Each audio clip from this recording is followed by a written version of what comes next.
Okay, friends, once again, I'm Mark Wilson from Wiskybilt.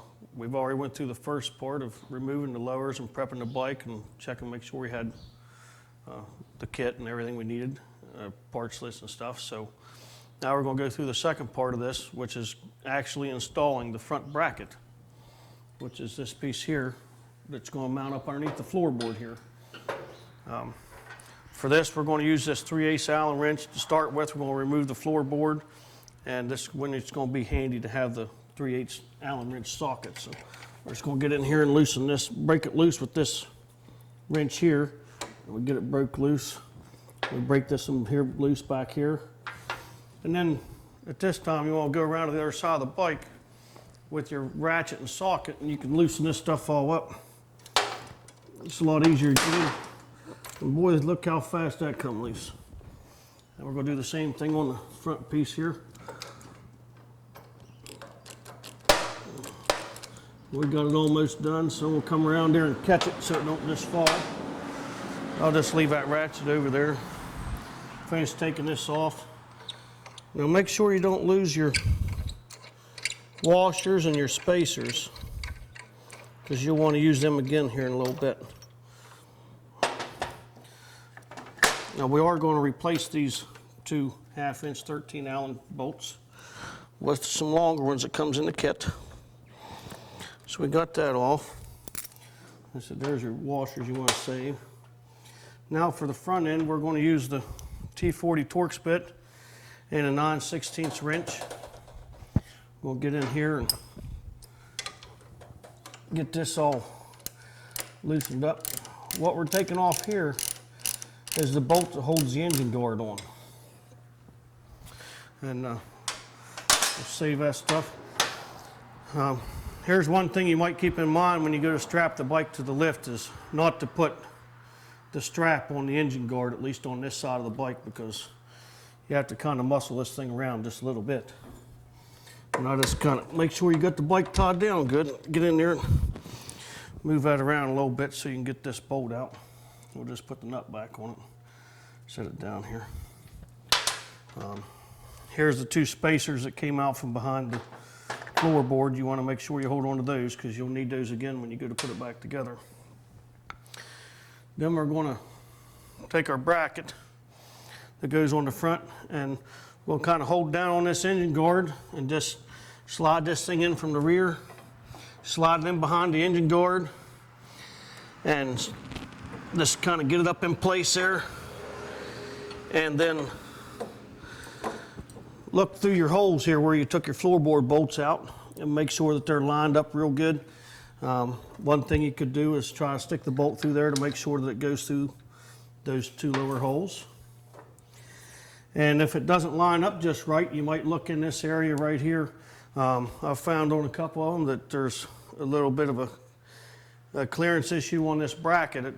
It didn't show up on the first bike that I mocked it up on, and it didn't show up on every bike, but some of these bikes, this here banjo bolt where the brake line comes out at bumps into the bracket. So, and we're having that problem on this one, so we're just going to show you how to fix that.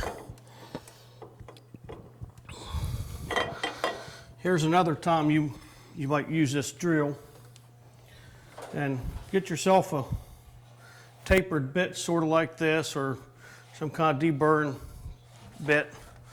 You want to drill out right here where it went and just work it back and forth a little bit to make yourself some clearance for that bolt. Now obviously I'd already done that, but I wanted to show you what I had to do to make that work, and it doesn't really take very long to do it. But you want to make sure you hold on to it real good, wear your safety glasses. And now that we've done a little bit of work in that area, we'll want to give it a little shot of this touch-up paint.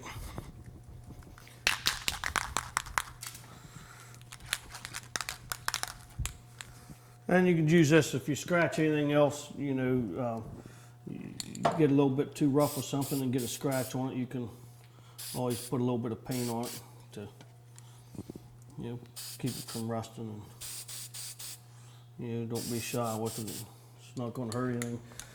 Don't worry about it if it gets a little bit of a run in it or something like that. You might want to let it dry a little bit so you don't waller on everything else, but it's not going to be visible. You just want to get a good coating on it.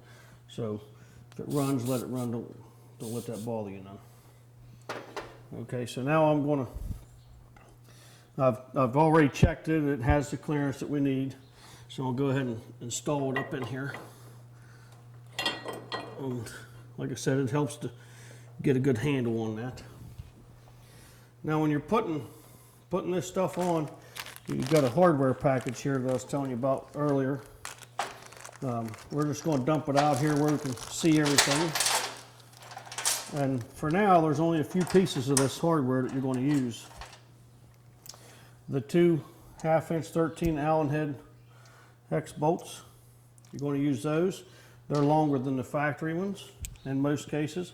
Sometimes the factory ones are just as long, but it depends on the bike and what kind of spacers you had on. Then also we're going to replace this Torx bit that was in the front with this coated bolt, and it has a nylock nut on it. That you won't need to use any Loctite on, but these two 1/2" 13 bolts, you want to put a little dab of Loctite on it.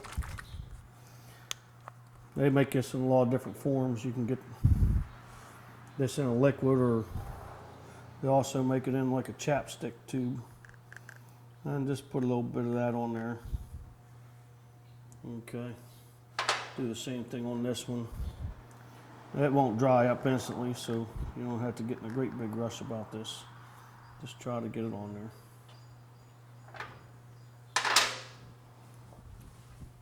And then you proceed to bolt all this stuff back on there. We'll stick this bolt in there. Get it started.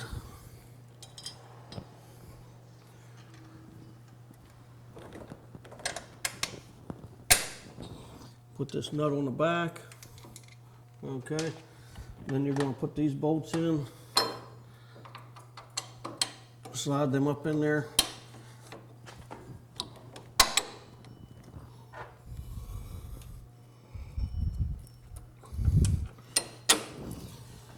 And then just put your spacers back on here and mount your floorboard back in place right there.